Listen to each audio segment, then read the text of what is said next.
Ich freue mich auf jeden Fall schon auf den ersten Anwendungsbericht.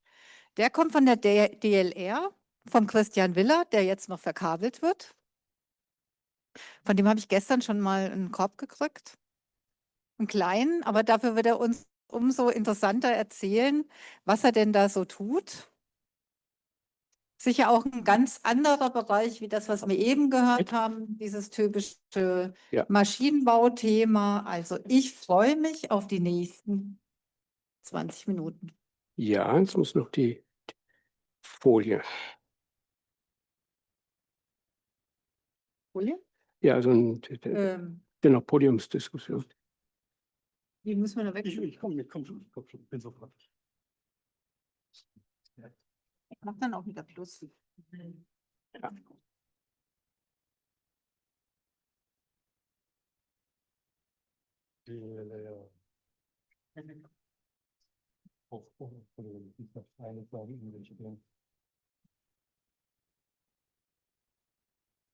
So. Der eine oder andere hat sich vielleicht schon das Ausstellungsstück angeguckt. Genau. Das war draußen. Jetzt also Ja, jetzt die Einführung dazu, was da eigentlich passiert. Genau, jetzt mache ich direkt ein Quote von Monty Python, now for something completely different. Wir haben jetzt sehr viel klassische kameraseitig Bildverarbeitung gesehen. Ich bin auf dieses Thema vor einigen Jahren gestoßen. Ziemlich genau vor 4 Jahren habe ich nämlich bei Image Vision Blog oder so ähnlich heißt das, wo Kamerasensoren vorgestellt werden, mal gelesen, Eventsensoren, ne, und habe dann gedacht, das kennst du doch, das hast du doch mal gehört. Und ich kann mich erinnern, ich war dann 10 Jahre davor an der ETH Zürich und mein Kollege dort hatte mir von Kameras erzählt, die nur 1 Bit Auflösung haben, räumlich 128 im Quadrat und können die irgendwas? Ich sage, nee, vergiss es. Und dann, 10 Jahre später, lese ich das wieder und dann waren die Größenordnungen eher im Megapixel-Bereich und dann hat es plötzlich Klick gemacht und ja, jetzt kapiere ich, jetzt weiß ich, worum es geht. Und dann bin ich darauf angesprungen, genau vor 4 Jahren und bin auch mit privaten Investitionen da reingegangen, habe eine dieser Kameras zu kaufen und wirklich ganz naiv an das Thema ranzugehen. Und hier ist so ein grober Outline von dem, was ich besprechen will oder kurz anreißen will. Wenn ich es gründlich machen wollte, bräuchte ich 1 Stunde oder mehr. Das heißt, ich reiße dieses Thema nur an. Was ist diese Technologie, Event-Based Vision? Letztendlich gibt es da Synonyme für, Dynamic Vision Sensing ist eins oder Neuromorphic Imaging.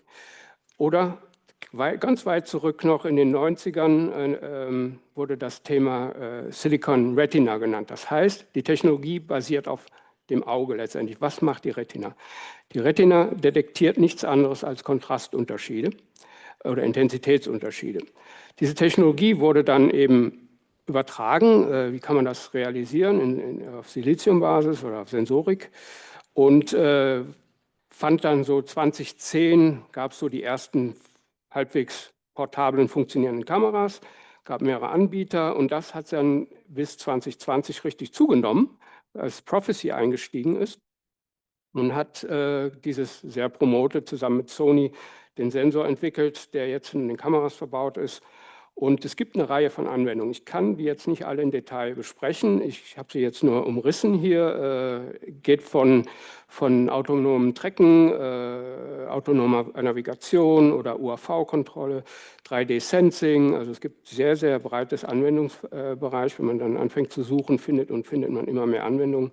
Ich konzentriere mich nur auf die Strömungsvisualisierung und erkläre jetzt noch mal ganz kurz, was macht die Kamera? Oben ist die klassische Kamera von IDS oder auch anderen Anbietern oder iPhone oder was auch immer. Die nimmt nur Frames auf. Die Eventkamera nimmt Events auf, also das sind Impulse von positiv oder negativ, Intensitätsunterschiede über Zeit. Also es sind XY-Koordinaten plus ein Zeitstempel plus eine Polarität. Also vier Dinger, die übertragen werden. Und da kann man natürlich relativ viel von übertragen. Und wenn nichts sich bewegt, kommt auch kein Signal. Dieses Ding habe ich mir dann also angeschafft vor 4 Jahren und habe einfach aus dem Fenster geguckt. Einfach mal, was macht dieses Ding? Erstmal kommt nichts und dann kommt was. Ne? Und das musste ich erstmal so langsam verstehen. Das Bild war unscharf, aber was man sieht, wenn das Auto fährt, in Echtzeit kommt ein Signal. Das sind die Plus- und Positiv- und Negativsignale, die dann gezeigt werden. Dann habe ich das Ding stehen lassen, da hinten ist ein Sportplatz, da waren die Fußballer drauf, da konnte man die Bälle fliegen sehen, das war auch alles sehr hochinteressant, Schnee, Sturm, Regen, you name it. Und dann wurde es dunkel und dachte, da ist ordentlich Rauschen auf der Kamera. Und was man hier sieht, habe ich erst gedacht, das ist Rauschen. Nein, das Ding sieht die Fliegen im November, die dann noch rumfliegen im Garten, im Vorgarten. Das zeigt, wie empfindlich die Kamera ist. Die hat eine Dynamik von 120 dB. Das muss man sich erstmal in der Zunge zergehen lassen. Und hier sieht man das in Slow Motion. Wenn man genau hinguckt, sieht man sogar die Flügel flattern. Oder auch hier die Streaks sieht man also über Zeit. Das sind dann die Regentropfen, die fallen. Es regnet. Richtig klassisches Novemberwetter. Ja, und dann kommt, irgendwann geht es jetzt mehr in die Strömungsdiagnostik. Es sprudelt, nee, nichts anstoßen. Ich muss Kamera aufbauen. Und da sieht man auch, wie kompakt das alles ist. Das läuft vom Laptop ohne Probleme und zeichnet dann sofort diese Sequenzen auf. Das ist jetzt hier in Echtzeit auf der einen Seite und dann schon in langsam auf der anderen Seite ist mit einem Fünftel der Geschwindigkeit. Und man sieht hier schon sehr schön die Bewegung der Luftbläschen, auch wie sie von klein auf groß werden. Und ich mache aus diesem Event-Stream quasi jetzt diese Filme, indem ich das in Scheibchen schneide. Und diese Scheibchen sind 10 Millisekunden lang.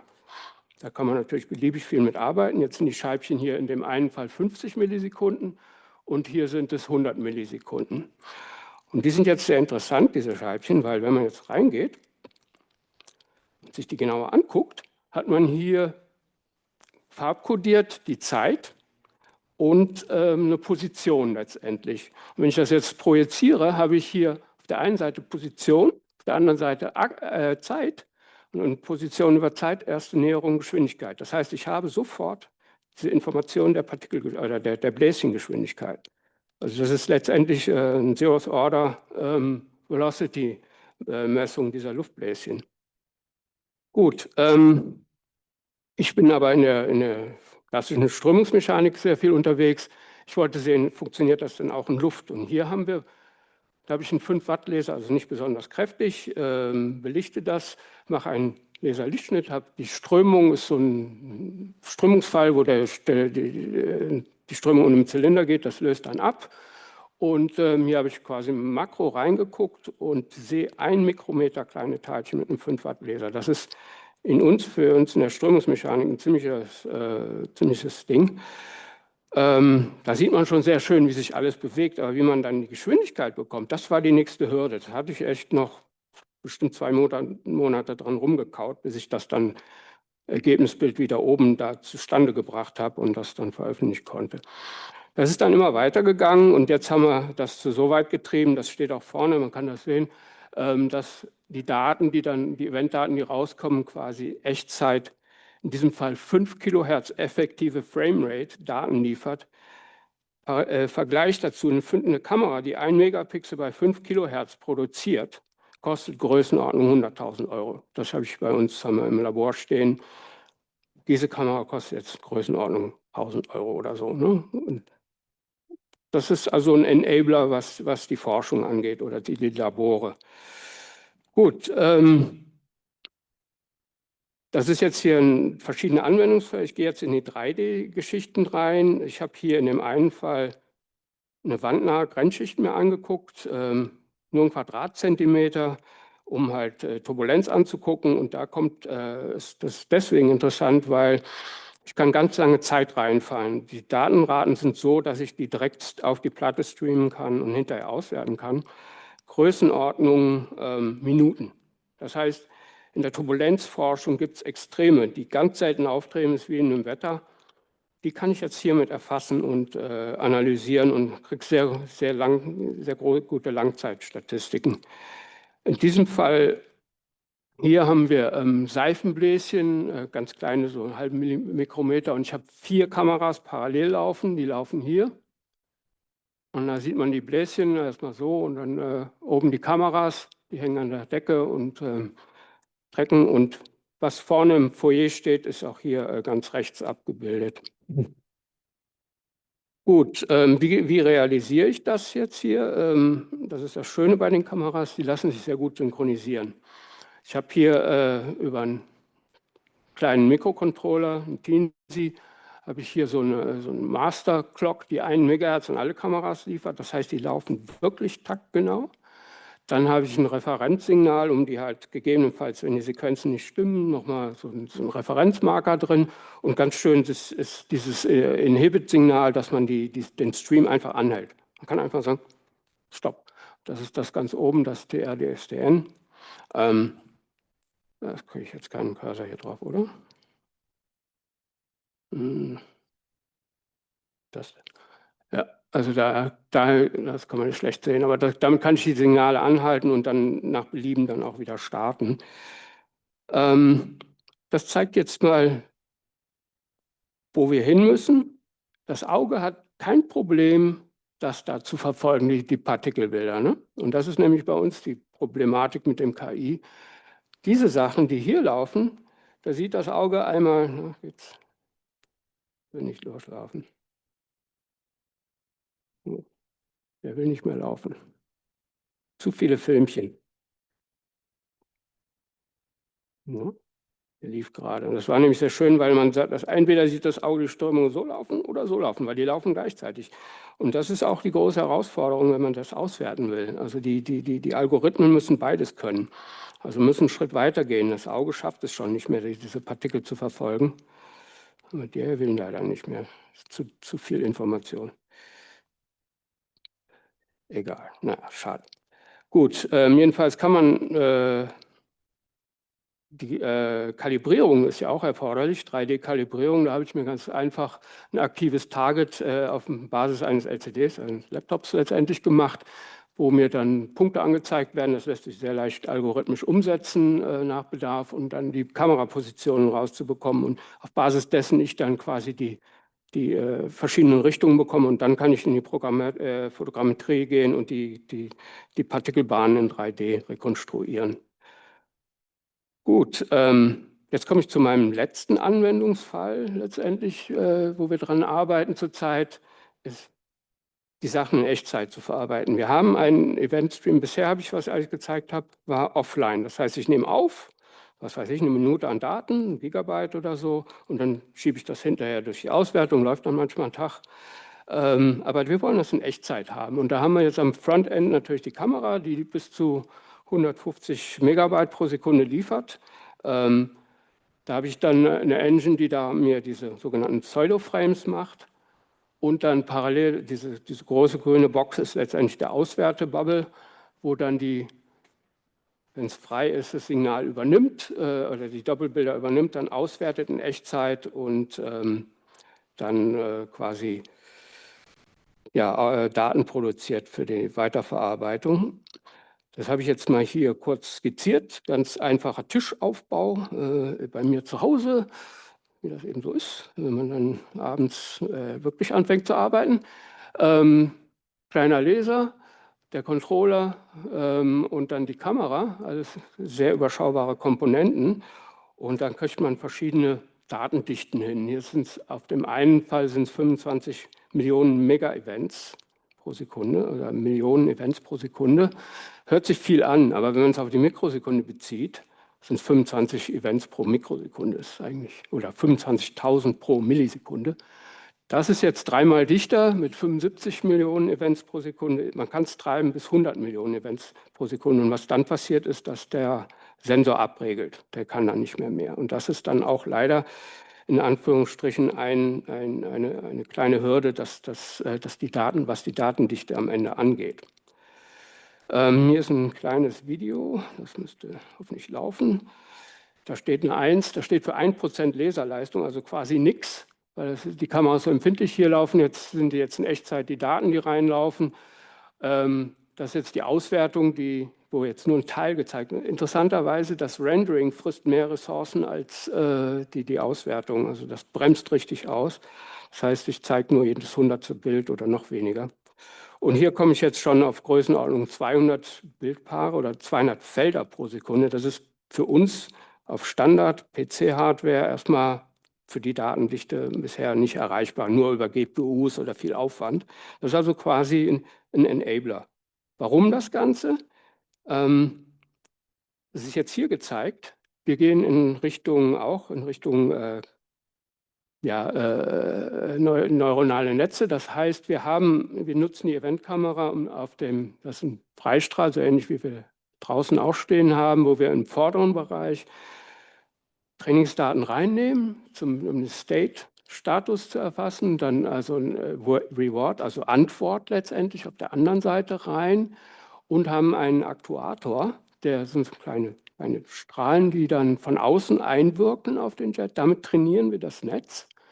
Und dann lassen wir nach dem Training, können wir dann sagen, okay, wir möchten maximale Ablenkung oder so. Und dann weiß das System, okay, müssen dann, was weiß ich, die Jets in die Richtung pulsen, um dann diese Ablenkung zu realisieren. Also das ist alles noch Work in Progress, aber das ist dann die aktive Strömungskontrolle. Das ist, wo es für uns hinläuft. Das ist ein großes Themenfeld für uns in der Strömungsdiagnostik, Active Flow Control. Wo das am Ende einfließt, ob das jemals an ein Flugzeug kommt, wissen wir noch nicht. Aber für so Grundlagensachen ist es im Moment ein sehr spannendes Thema.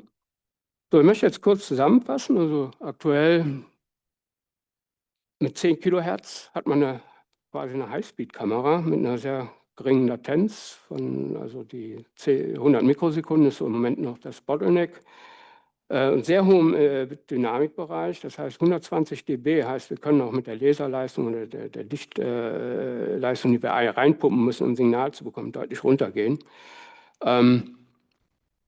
Ich habe bei weitem nicht alles gezeigt, was geht in der Strömungsdiagnostik und noch weniger gezeigt, was darüber hinaus an Anwendungsfällen sind. Wahrscheinlich hat der eine oder andere jetzt schon eine Idee und das ist mir am Anfang total so gegangen. Ich konnte mich vor Ideen nicht retten. Jedenfalls gibt es einen sehr großen Einsatzbereich. Diese Datenreduktion auf dem Sensor hat natürlich einen wahnsinnigen Vorteil, dass der Datenstrom reduziert ist. Natürlich auf Kosten auf andere Sachen, dass die Genauigkeit dann nicht so gut ist oder so. Aber man hat die Länge der Information. Wir haben auch die Bandbreitenbeschränkung von diesen 100 Millionen Events pro Sekunde. Das ist natürlich auch ein bisschen, naja, ich will immer mehr haben, aber ich bin immer derjenige, der pusht. Ja, die kompakte Bauform, sehr wichtig. Also wir können die Sachen jetzt in die Modelle bauen, in die Flugzeugmodelle, in Bereiche bringen, wo wir eine teure Kamera nicht opfern können.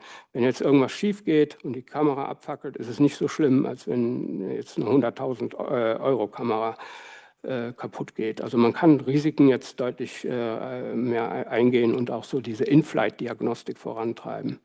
Echtzeit ist ein Riesenthema und was hier nicht draufsteht, ist, dass ein kompletter Paradigmenwechsel eigentlich erforderlich ist, um diese asynchronen Daten zu verarbeiten. Also so Keywords, Spiking Neural Networks, möchte der eine oder andere schon mal gehört haben. Das ist eigentlich, wo wir hin müssen mit der Auswertung. Wir sind jetzt immer noch den Umweg über konventionelle Bildverarbeitung gegangen, aber da ist noch Luft nach oben, in die andere Richtung zu gehen. So, und hiermit möchte ich dann hoffentlich in Zeit, diese Uhr hat nicht gelaufen, deswegen weiß ich gar nicht, ob ich in Zeit war. Das war super jetzt. Ja, gut. Ich mache es ja nicht zum ersten Mal. Danke.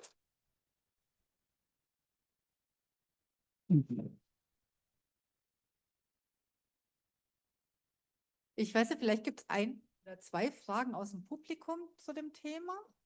Ja. Fragen. Ja, ich bin auch vorne dann mit dem ganzen. Also Gleich mal daran. X, Y, P und T. Ja, also das Event selber ist eine Kontraständerung, also eine Intensitätsänderung von etwa 10%, 10 bis 20%. Also deswegen auch diese hohe Dynamik. Ne? Also das ist ja dann immer logarithmisch. Marcel? Ja, du hast ja gesagt, man kann sehr schnell aufnehmen, also man hat eine zeitliche Frequenz, aber die Auflösung ist jetzt nicht so toll wie bei modernen Kameras. Gibt es da Entwicklungen oder Bestrebungen, das zu kombinieren, so Sensor Fusion mit normalen Kameras? Da gibt es Paper zu, ja. Da gibt es Paper zu, wo sie genau das machen. Also quasi die Eventkamera als einen Kanal, den anderen Kanal, eine konventionelle Framing zur Stützung auch des Signals, also zur Rekonstruktion, ne? Und dann das Intensitätssignal auch mitzunehmen dann. Da gibt es auch Sensoren, die sowohl Intensität wie auch Events liefern. Nein. In einem Chip. Ja. Noch welche? Ja, Hier war noch eine Frage. Ja, ich glaube, ich kann rüber. Okay. Sie haben die Spiking Neural Networks angesprochen. Ich meine, das passt ja bei der Signalverarbeitung wie die Faust aufs Auge. Ja. Aber wann erwarten Sie denn, dass wir entsprechende Hardware bekommen?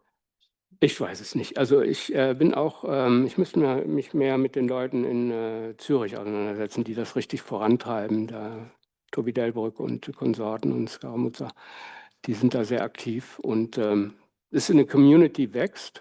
Die wird jetzt auch langsam wahrgenommen. Also, nicht, also das ist neuromorphic Engineering. Ich bin da quasi nur so daneben irgendwo. Ich bin nicht wirklich mittendrin. Also ich bin eher ein Nutzer der Technologie, sehe ich mich so. Auf irgendeinem Weg bin ich jetzt auch zum Experten geworden, obwohl ich mich so. Mit dem Wohnzimmertisch. Ja, kein Witz. Finde ich gut. Ja. Gut, gibt es noch eine Frage sonst? Ja, also es gibt auch jede Menge Literatur. Vielen Dank. Ja, kein Thema. Hat mir Spaß gemacht und es war auch mal vielen Dank an die Sophie und den Julian, mich eingeladen zu haben und danke für die Moderation und alles. Also ich bin sehr happy, das gemacht zu haben. Komplett anderes Forum.